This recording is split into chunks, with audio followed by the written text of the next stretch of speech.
আমার ইনস্টাগ্রাম পোস্টে যদি কেউ দেখেন, দেখবেন আমি একটা ছবি ছাড়ছি যে আমার মাথায় পিস্তল ঠেকানো, আমার মুখ আটকে রাখা।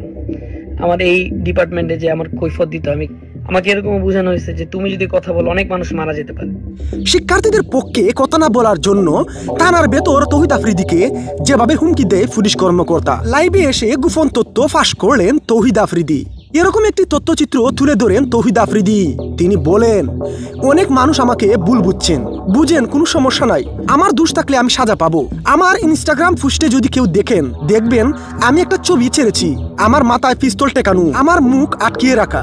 আমি ফেসবুক প্রোফাইল কেন লাল করেছি সেটার কৈফিয়ত পর্যন্ত আমাকে দিতে হয় ডিপার্টমেন্টকে। আমি কিছু বলতে গেলেই থ্রেট আসে, টেলিভিশন বন্ধ করে দিব।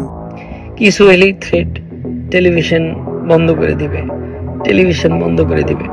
কিন্তু আমার টেলিভিশন আমাকে কথা বলতে দেয়নি, কিন্তু আমার টেলিভিশন ঠিকই কথা বলছে। কিন্তু আমাকে কথা বলতে দেয় নাই, কিন্তু আমার টেলিভিশন ঠিকই কথা বলেছে। আমাকে থানায় নিয়ে অনেকবার বোঝানো হয়েছে, যেটা স্ক্রিনে দেখতে পাচ্ছেন আপনারা। যদি আমি কথা বলি অনেক মানুষ নাকি মারা যাবে, আরো কত হুমকি। চারিদিকে আমি মেন্টাল প্রেসারে ছিলাম, নইলে আমাকে দেশে আসতে দেবে না, আরো কত হুমকি। কিন্তু আমি আপনাদের বারবার এসব স্ট্যাটাস দিয়ে বোঝানোর চেষ্টা করেছিলাম, কেন ফেসবুকে পোস্ট করে আবার ফেসবুক পোস্ট ডিলিট করেছিলাম। তখন পরিস্থিতির শিকার হয়ে এসব করেছিলাম। পারলে সবাই আমাকে ক্ষমা করবেন। ইউটিউব ফেসবুকে হয়তো আমাকে আর নাও দেখতে পারেন।